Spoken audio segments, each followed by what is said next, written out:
Kur muzika na bashkon, shtëpia ishte e qetë, por për Limin dhe Benitën, gjithçka ishte e gjallë. Të dy kishin kaluar ditë të tensionuara më parë, me shikime të mbushura me dyshime, fjalë të papërfunduara dhe momente ku çdo gjes dukej se mund të keq interpretohej. Por sot nuk ishte një ditë për konflikt. Sot ishte një ditë për muzikë, krijim dhe afrime. Limi kishte marrë vendimin që do ta bënte diçka të veçantë për Benitën. Kishte kaluar disa orë duke menduar për klipin e tij të ri, për këngën që do të dilte për publikun dhe mënyrën se si do ta ndante me dikë që e kishte mbështetur shpesh, që e kuptonte dhe që kishte qenë aty për të në çdo hap. Benita, tha ai, duke e thirrur me një ton të ngrohtë, kam diçka për ty, një dhuratë të vogël. Ajo ngriti kokën, e ndrojtur, me një buzëqeshje të lehtë, duke mos qenë e sigurt se çfarë do të ndodhte. Çfarë është? Pyeti ajo, duke tentuar të duket e qetë. Limi nxori telefonin e tij dhe i tregoi ekranin. Një klip muzikor i sapo përfunduar po ndiste dritat e vogla të dhomës. Në fillim, ajo nuk e kuptoi menjëherë. Pastaj, kur muzikë filloi të luante, sytë u hapën gjerësisht. Është.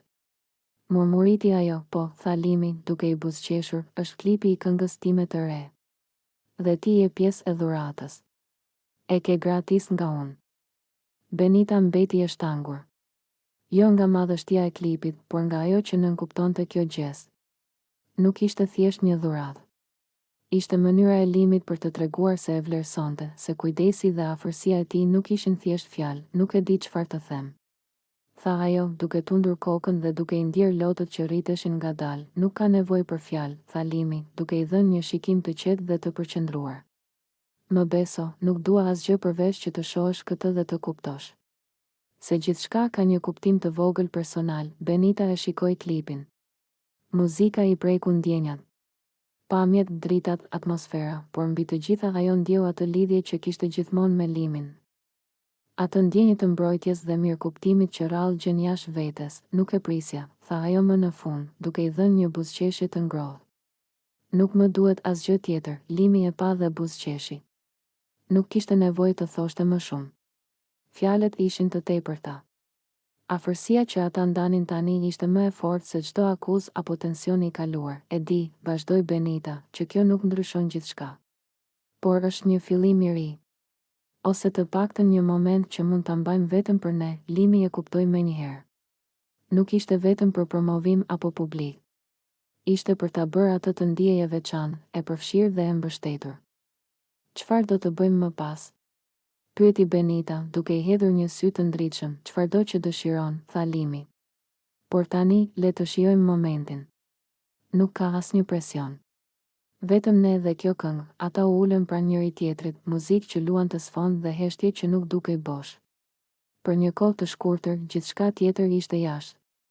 Tensioni, dyshimet, kritikat e banorëve, gjithçka kishte pushuar. Nuk e kisha menduar kurrë se një gjest i tillë do të kishte kaq pesh, tha Benita, duke qeshur lehtë, megjithse lotët nuk i ishin larguar ende, sepse gjithçka që ka kuptim, ka pesh, u përgjigj Limi. Dhe ne jemi këtu për t'ia dhënë këtë kuptim njëri tjetrit. Jo të tjerëve. Benita e shikoi dhe ndjeu një ngrohtësi që nuk mund të përshkruaj. Nuk ishte vetëm për klipin. Nuk ishte vetëm për dhuratën. Ishte për faktin që dikush po e shikonte, po e kuptonte dhe po e vlerësonte pa asnjë lloj dyshimi. Kjo është hera e parë që ndjej. Tha ajo, duke marrë frymë thellë, se nuk jam vetëm në këtë histori. Nuk jam vetëm në këtë marrëdhënie, në këtë situatë. Limi buzëqeshi dhe e la muzikën të fliste për ta. Nuk kishte nevojë për fjalë.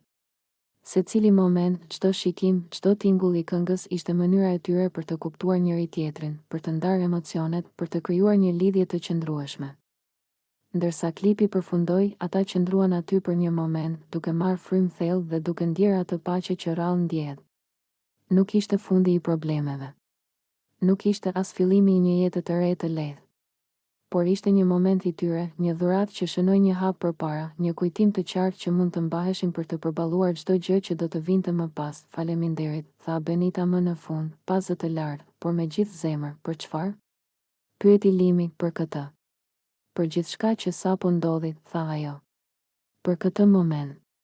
Për të më bërë të kuptoj se dikush më sheh dhe më kupton. Limi e pa dhe buzëqeshi përsëri. Nuk kishte nevojë për asgjë tjetër.